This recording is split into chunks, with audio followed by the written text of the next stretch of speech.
And it was late in the day and I'm in my office, hottest day of the entire summer. It had to be 100 degrees. And all of a sudden I hear the kids start to yell, fire, fire. And the teachers say, okay, everybody come to the front. 'Cause we had this long studio. They were in the back. So they saw a fireball come up in the back window. And then somebody immediately started banging on the stairwell door, like, get out of the building now. Hi, and welcome to Handbag Designer 101, the podcast with your host, Emily Blumenthal, handbag industry expert and the handbag fairy godmother. Each week, we uncover the stories behind the handbags we love, from the iconic brands and top designers to the creativity, craftsmanship, and culture that define the handbag world. Whether you're a designer, collector, or simply passionate about handbags, this is your front row seat to it all.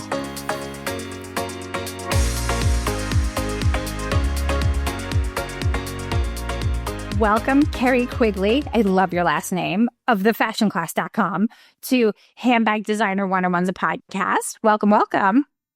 Thank you so much for having me, Emily. I'm happy to be on today. I think I'm more excited than you. And P.S. to anybody who's watching this on YouTube, my ring light died, so pardon the lack of glitz and glam. I have to throw that in. I can't. Stop. I'm way too vain to, have bad shadows. You look exactly the same as the day I met you, which was a very long time ago. So long ago. I can't. So why don't you just share a little bit about, because you were such a pioneer in this, in what you've created. So share a little bit about what the fashion class is about, and then we'll just dive right in, because you are truly, I think, as such an early adopter to something which is such a big trend now. It is. So I started the fashion class 15 years ago when I was just 24 years old. I went to Parsons for business, did a little minoring in fashion, always sewed, and I graduated during the recession, and there were no jobs to be had. I was a gig worker. I designed lingerie. I designed pet clothing and pet beds. And then Talk about your underwear. Talk about the underwear story. I mean, that's my favorite story.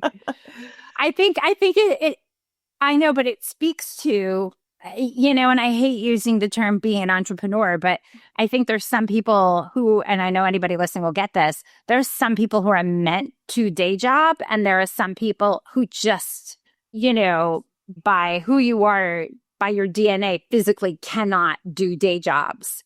So it's like the risks to anybody normal would seem insane, but to someone like you or myself, the risks aren't even risks, because in your head, it's like, okay, well, I'm just going to do this and I'm just going to do that. And any sane person would have written it down saying, this is stupid. This is insane. What the hell's wrong with you? And you're like, yeah, sure, I'll start an underwear business. Try. Why not? So, and also, how old were you? Because it's just so amazing. It's a really funny story, and I learned a lot, and we're going way back now. So I had just turned 18. I think I was actually 17 when I started this brand, and it was called Carrie Wigley, my name, and it was a women's lingerie and loungewear line geared towards the high school, college age student. So this was Victoria's Secret pink before pink existed. Everything was cotton, soft, bright colors. I had these really cute underwear that kind of like peaked above your low-rise jeans, which were the big trend and, are coming back, to give you like a little like frilly accessory above your jeans. And I came up with the idea. I used some savings that I had to make and manufacture this line in the garment district of New York City. So, 17, 18 years old, I'm walking around to factories trying to convince them to produce my products that I had sewed at home. I sewed my samples, and I found a factory to do it. And they made, I want to say, about 200 items for me. I packed them in a suitcase, walked around, Soho and wherever, going into boutiques and being like, hi, do you want to buy these? And places took them on consignment. And I, obviously, anything I made, I reinvested back into the business. And this is not a great success story, spoiler alert. I was very young, very green, and definitely not risk averse. I was willing to just put it all out there, to speak to what you were talking about entrepreneurs before. So, and I think that comes with being very young as well. Just being like, Where did your savings come from? Was this, sorry to interrupt, was this like money you had saved? Like, yes, I always everything. Worked. Yeah, I've always had jobs since I was about 14. So, waitressing, helped out at an art studio with like kids' birthday parties, that sort of thing. So I just always had savings and I put it all towards this business. And I grew it. And I eventually was able to do a trade show at the Javits Center in New York City. So back then, we're talking 2004-ish, I want to say 4 or 5. It was a couple grands, but still a huge amount of money for me to get the booth, all the decorations, have my product displayed, make sure I had order forms and a website up and all that good stuff. And I had a pretty decent line at that point. I had little bralettes, underwear, top shorts, all that good stuff. And at the show, I got some press, and then I got a call from Bloomingdale's to do a trunk show with them. I had moved my manufacturing from New York City because a pair of underwear came to like $6 cost for me with materials and labor. So then I had to, retail that for a bit more. So it was pretty expensive to buy like a, I don't know, $20 pair of underwear for the age group I was targeting. Exactly. Back then, and for the age group that I was targeting. So I moved my production from the garment district to Canada, then from Canada to India. I was not really able to just pick up and travel to India to to go, may oversee everything. I did have an old college professor who went out for me and, was from India and went and visited the factory, made sure like it was all on the up and up. Anyway, so long story short, I have my deal with Bloomingdale's and I have a large order from a department store chain in Japan. And the store in Japan only bought sizes extra small and small. And, I'm chatting with my Indian factory. I'm up late at night on Skype with them for the time difference. Yes. And they're like, yes, everything's good. I'm seeing pictures, production samples, all is good. I finally get my order and it comes in and everything is large and extra large with the wrong labels sewn in. How did you know pair with a small. Sorry, everybody complains I interrupt. I absolutely do. I get excited.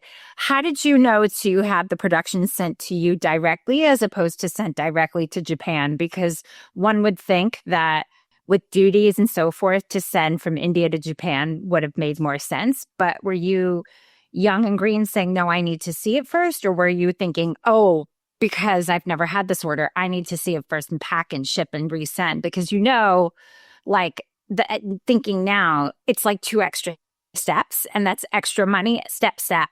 And also, how much research did you do for understanding your customer? Because I know this takes us to the fashion class in terms of understanding your customer. Do you think at that time you had done enough research, or you were just thinking, okay, well, if I'm my own customer, this is as much as I can spend. These are the colors I like. Like, where did you fall into all of that?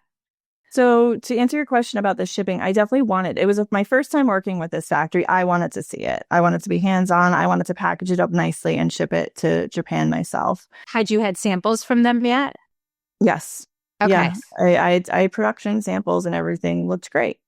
So And then to answer your question about researching my customer, I was very much in the thought process of I am my customer and I'm making everything that I like. So a lot of cherry prints and camo was big. So pink camouflage and, things like that. And I don't want to say I was 100% off on the customer. I don't think I was at all. I think there is a market for that, but I had no idea about market size. How many people would really be into this? But I mean, that department store in Japan really did take a big risk on me and ordered my product. So they believed in it. They believed in the designs. But essentially I got my boxes of, very large pieces of underwear, bralettes, and I had to message the buyer in Japan and I was like, if you give me a couple more weeks, I can get you the correct order. And she was like, no, we're no longer interested, which I understand. New brands, taking a chance. And, I fumbled. I messed it up. And as much as I can say, oh, the factory, at the end of the day, it's my brand, it's my products. However I was supposed to go and check and make sure things were being done correctly, I didn't do that. I also did not get any products to show at the trunk show with Bloomingdale's. And I was unable to do that as well. So I pretty much closed up shop. It had been about, at that point, I had been doing this for about 5 seasons. So, two seasons of lingerie in a year. So about, what is that, 2.5 years or so. I'm in college at this point, and I just kind of, stopped doing it as seriously. I would still do a little bit on the side, sell it on Etsy, and decided to continue, finish my degree and, not be an entrepreneur at the moment. Was that crushing because again, this mindset is very specific. When things, as you said, fumble and things fall apart, it could either scare you straight and being like, good God, I will never do that again. It could make you say, no, I'm going to fix this. I'm so determined, even though I realize there's no market. I can't afford this. This is going to cost too much, because some people are so blinders, like, I'm going to keep doing, I'm going to keep going. I'm not going to let this go. Or did this put you into a state of depression? Like, oh my God, I can't believe this happened. I've lost so much money. And, to reflect on that, I'm sure you could say, oh, I was so young. But at that time, it's like, oh my God, look how much I've ruined my future. Not like, oh, I'm so young, I'll bounce back. How did you handle all this? It definitely made me a bit sad and depressed, that's for sure. I really believed in the brand. I really wanted it to be a success. I always wanted to be a fashion designer and have a brand. At the same time, I didn't put too much stock into, the sunk cost. At that point, I had spent probably about $25,000 on this brand. Again, in the grand scheme of fashion, not a great amount. That's nothing. But to someone who, 18, 19, 20, it's a lot. And, this is for me working and putting little bits towards the business every year. Were So, you day that, jobbing? yes. Were you work? What were you doing? I was a secretary at an architecture firm while in college and trying to do this business. So it wasn't by any means my full time. Doing the business was not my full time thing. It was definitely a good portion of my time, but I couldn't solely focus on it. So obviously the lost money bothered me and that, but I knew I would do something else. I wasn't too worried about it, and were you able to sell the underwear? I sold them on eBay slowly. Wow. Yeah, on eBay I would just sell. I sold them in lots to a few places, like a couple, I think, plus size stores bought, like 20 items at a time. Yeah, and eventually I did sell the whole order. Oh, thank God. Yeah, so I got something back, but it wasn't. I also, very, very deeply discounted. Just take it. Basically, yeah. Like, let me get this out of my apartment. Yeah, so that's the underwear story. And so it was my first did that? Foray. Oh my God, people are going to complain so much because I'm so talking over Oh, you, but I'm so excited. No, I just, we go back so long. And I think when my daughter started taking classes, she was 5 turning 6, and she's 17 now. So, and I remembered you saying, because I was doing some research, and when kids are that little, they have this notion like, I want to do fashion, I want to design, I want to bake. And, like any other mom, you research, you look around. Your class was the only one that was existing at that time. And I said, oh my God, it's in the garment center. That's so cool. It's right where my dad had his office. It was right next door, which is even crazier. And I remembered thinking, who would let a 5-year-old on a sewing machine? Because God, people are so scared to let their kids do things. And I don't know, man, I'm old school. I'm like, just throw them in, go, like, figure it out. If we had shop in high school, like, yeah, I didn't think, and I remember thinking, like, why are you trusting me with a jigsaw? Like, yeah, that's dangerous. Do you want to talk about dangerous? I know I could cut my whole arm off, and you're going to let a 5-year-old. And I just remembered your attitude, and I spoke with you, and I was trying to negotiate, thinking, oh no, I bet you're going to say she needs to be 7, 8, or 9. And I said, oh, she's turning 6. She's very old for her age, which sounds even funnier to say that now. But you were so of the mindset, yeah, it's fine. It's okay. Come in before. We'll show her how to use the machine, and then she'll jump right in. And I was just shocked. And I just think that just speaks volumes of who you are in terms of really getting that I don't know. I think if kids are allowed to their own devices, they're much more capable than I think people give them credit for, especially if you remove the helicopter parent or take that kid who's going to say, do this for me, do that for me, and saying, I'm empowering you, you do it. Mm-hmm. Absolutely. I strongly believe in that. Obviously, we do have a lot of safety things at the fashion class, like machines that sew slowly, finger guards, scissors with covered blades, things like that. But kids are extremely capable, and they are also fearless. The younger you are, the more fearless you are. It's just a fact.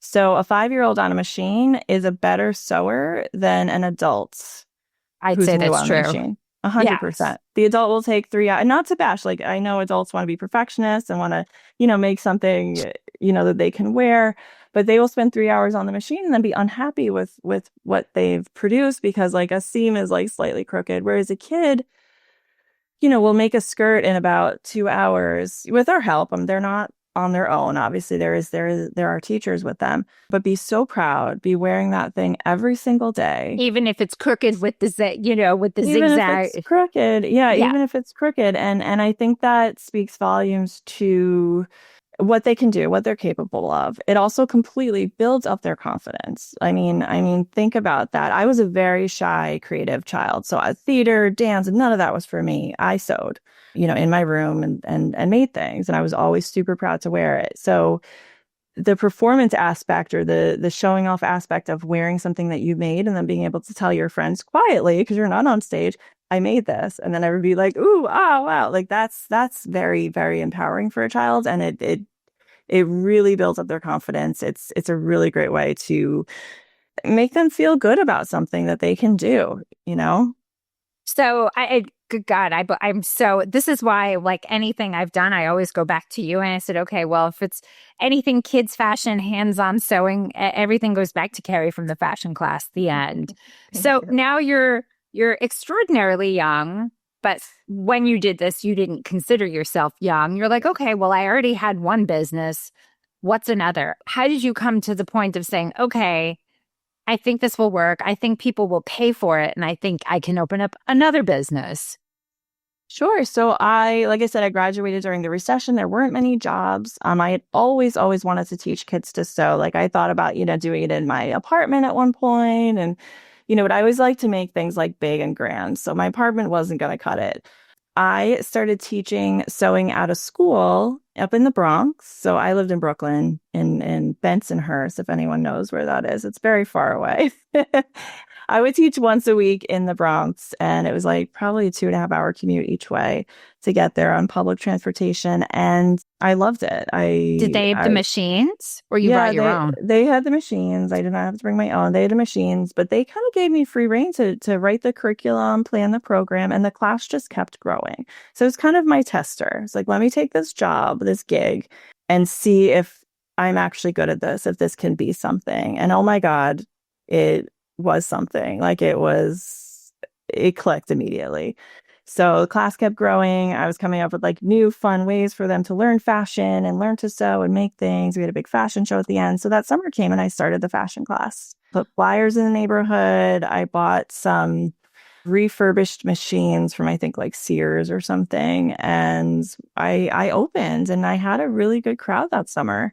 It was in Brooklyn in a party shop. I rented a party shop and had a great crowd. Kids really loved it. And fall came and they were like, all right, how do we sign up for fall? I'm like, okay, let's go.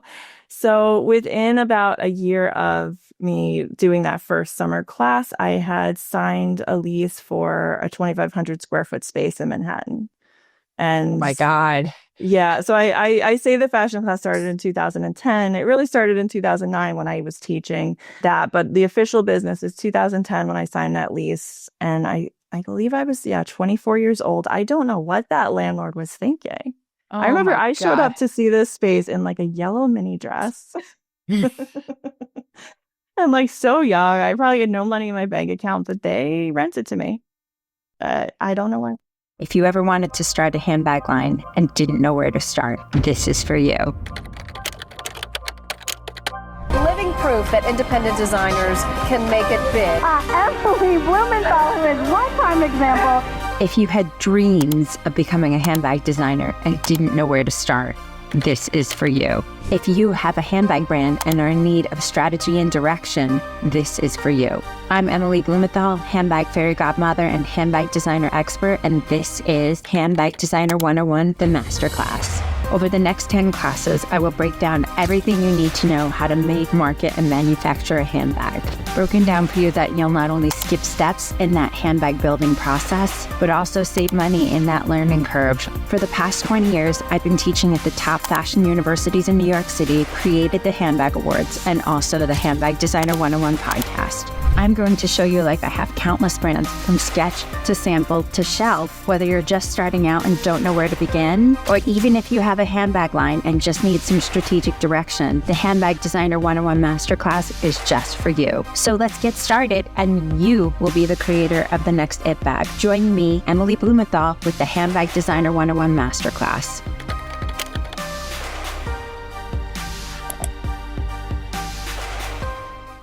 Wait, so the school in Brooklyn, were they looking for a sewing teacher and you found it, or you found a school and said, hey guys, I have a great idea? And where did you get your materials from?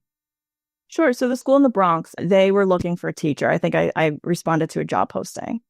And then the materials? In the garment district. I think they gave me a small budget for materials and supplies, and I would just go to the garment district, buy things, and bring them to class. So you were being scrappy from the get-go. Definitely. Yeah. Very, very scrappy. What do they call it? Bootstrapping your business. Yeah. Yeah. So I definitely did that for a long time.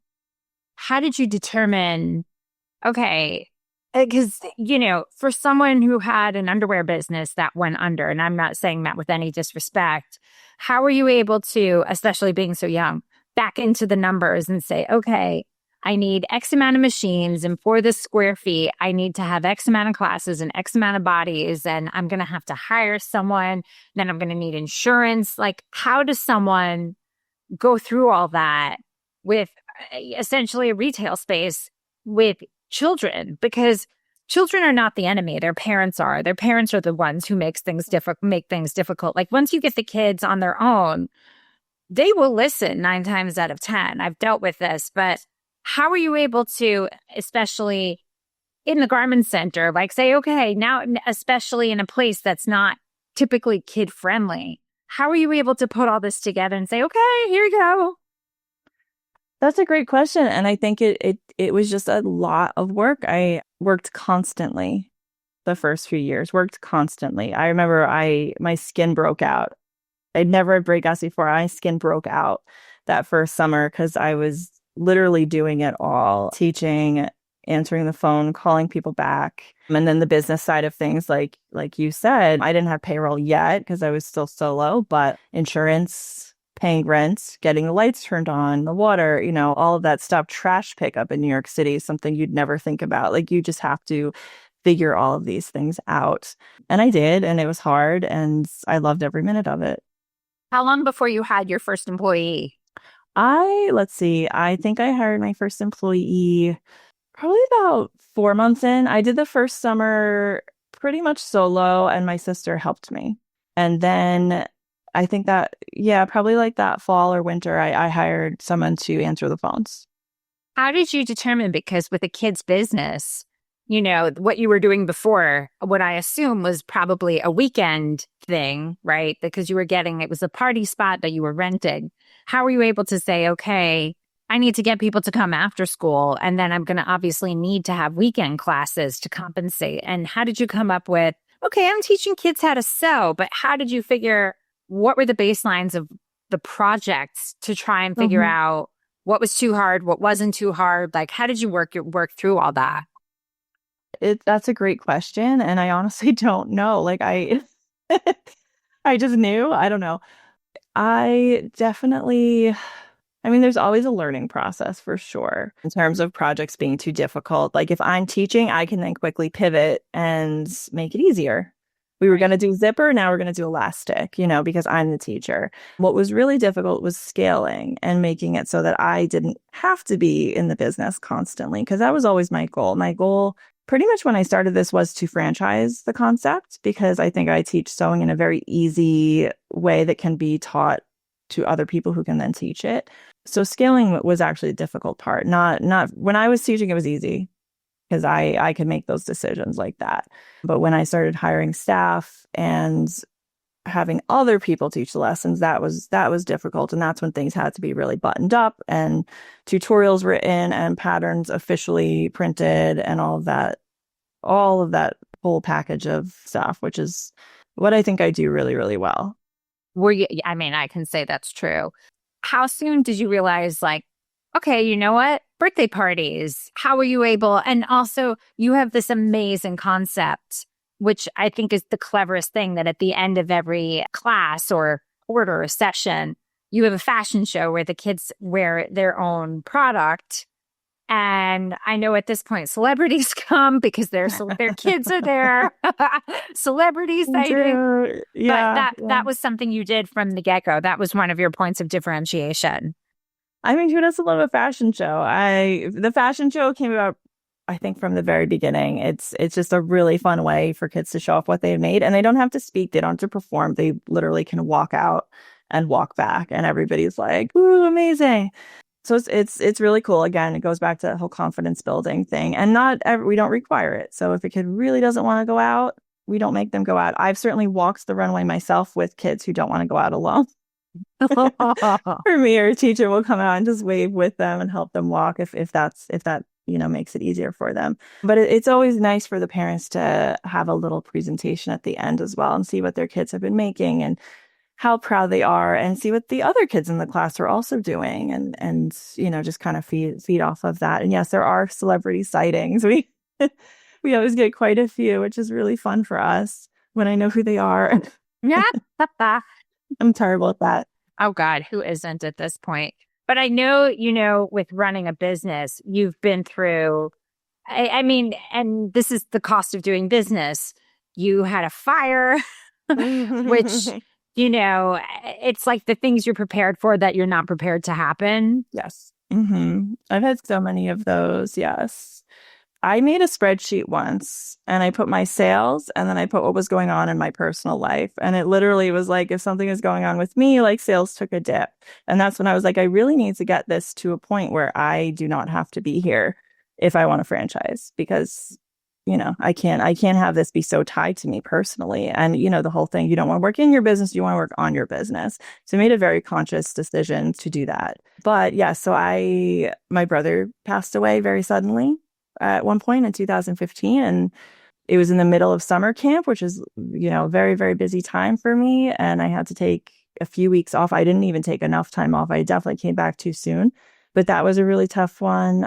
I wasn't there to lead the camp, so the people running it did their best. But again, without me, it definitely took a dip, and I got some bad reviews that summer.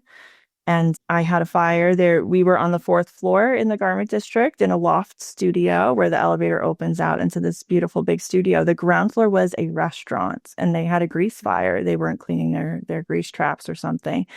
And we were again in summer camp. It always happens in the summer. And it was late in the day, and I'm in my office, hottest day of the entire summer. It had to be 100 degrees. And all of a sudden, I hear the kids start to yell, "Fire, fire." And the teachers say, "Okay, everybody come to the front." Because we had this long studio. They were in the back. So they saw a fireball come up in the back window. And then somebody immediately started banging on the stairwell door, like, "Get out of the building now." So everybody left their things. We evacuated the children. God. I did like a last lap through the studio just to make sure that nobody was left. And we had about 4 adults with 8 kids. So we had a great ratio. And we evacuated them to a building down the street. We were able to call all their parents. But I'll never forget, I was like the last person in a burning building. And I put on these like big flip-flops because it was so hot. So I couldn't even like run. Was this the same time that your brother passed? No, this was quite a bit later. This was about 3 years later. But I just remember running out of that building in these flip-flops that I couldn't like run in. And this man at the door just being like, "Come on, you can make it. You can do it." And nobody got hurt. So, now it's kind of like, this happened. But we were shut down the building you could not go into the building for a month, basically. I waited there all night. The fire department finally let me in around midnight to get my phone get all my staff phone, purses, everything. And we were shut down for a while. I think I took 2 days off to do this, but I got the Bryant Park Hotel to rent a space, and we were back in action the next Monday. How did you get your sewing machines out? I carried them. I got the super to let me in the building, even though I wasn't supposed to. And I carried 10 sewing machines across, we were on 39th Street. The Bryant Park Hotel was on 38th Street. Oh my God. 40th Street. Yeah. And I mean, I was just doing what I had to do, because it was either you refund all these people or you don't. And we had a fabulous summer at that hotel. It was a gorgeous space. We overlooked Bryant Park. We did everything we were going to do anyway. I just had to buy new fabric because it was all smoke damaged. But yeah, it was an interesting experience for sure. Isn't that crazy, the things you go through? I mean, having done the Handbag Awards, I mean, it ran for 15 years, and I was just telling someone who was talking about, I don't know, it was like a wedding, or I don't even know what they were talking about, saying things that could go wrong. And I said, listen, I've had my alcohol arrive when people are arriving. I had my caterer show up when people were arriving, so much so that the security guard thought it was a crazy person like running in because he was hot and sweaty holding bags. He thought he was like literally like garbage bags worth of food into oh my God. Yeah.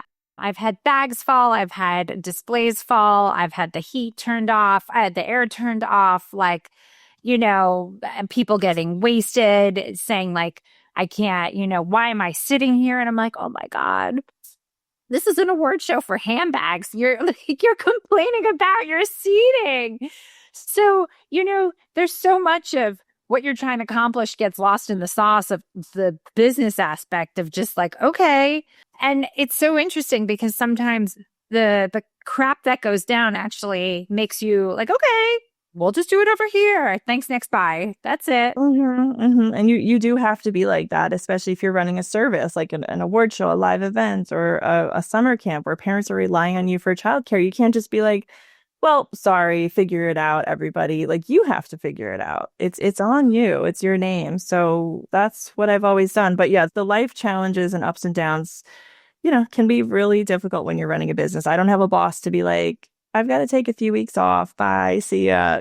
I just don't have that. I've said that my dream is to have an OOO email, like an out of office email. Someone emails me and they get a bounce back. That is a fantasy of mine. I don't know how that would work, but that's what I want. I am unavailable. I am unavailable. I was actually able. So after all of those things, I definitely made a conscious decision. This has to run without me. I obviously want to be present and part of it, but it has to run without me. So I then spent the next, several years making that happen. So when my son was born, I took maternity leave and I had an out of office email set up. It didn't work because I don't know how to set one of those up, but I wrote one. And I took full maternity leave for 3 months and nothing happened. It was all fine. Wow. So at this point, 15 years later, congratulations. You have 2 locations.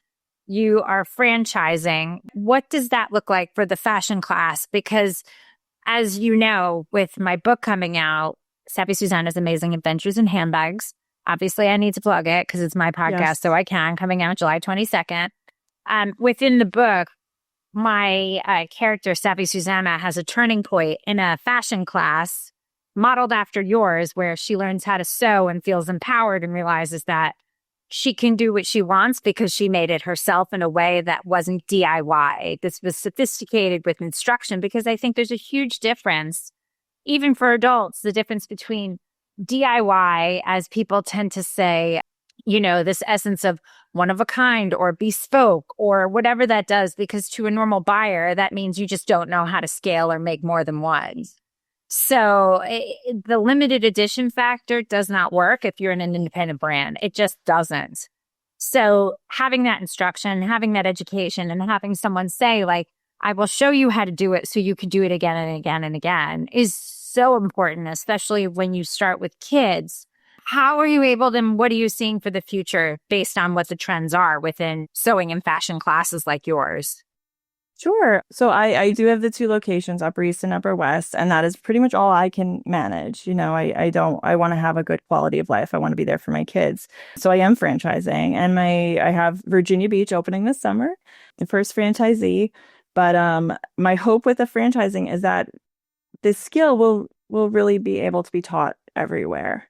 And I think the way I teach it makes it very accessible for all ages. I run a toddler class where they hand sew with blunt plastic needles, but they made a handbag. You saw, they made skirts, like they're actually sewing, and they're 3 and 4 years old. But I think what I do makes it very, very accessible. So my hope is that there are many, many locations all across the country teaching this very valuable skill. And I do very much love that the ability to teach this skill gives people the ability to make their own clothing. So again, it's against that consumer lifestyle. It's against that fast fashion lifestyle. It's slow fashion. One could then go and make their own clothing, or at the very least, they can mend and repair clothing that they already have. So it's great for that. Wonderful for upcycling, and very good for confidence building and developing fine motor skills as well. As I'm sure you saw with your daughter. She learned on the machine. She was making clothes. And I still remember that picture of her with her dress with the circle collar. She did a great job. Yeah. There's certain images that stand out in my mind after 15 years. And that's definitely one of them. Well, that's one of the few things of hers that I said we're keeping forever. And she said, oh, yeah. And I remembered that dress it was a bright colored dress, but it was a black zipper tape. And, and coming from a Garmento background, I remember my mom saying the zipper tapes, that's how they're seeing. I'm like, but she's so proud. Exactly. That's who cares? I get it. I see it too. That was the first thing that went to my, but you know what? To a child, that is the beginning of empowerment and independence, and feeling like if I can make this and wear this, who knows what I can do. Exactly. So exactly. I don't know if she chose a zipper tape or not, because we usually probably did. She probably we usually did. let them pick their color, and then if they pick, we don't want to be like, oh, that doesn't work. They're the designer at the end of the day. But it's funny, you said parents were the enemy. It's actually grandmas. Grandmas are grandmas tracks. Grandmas who quilt.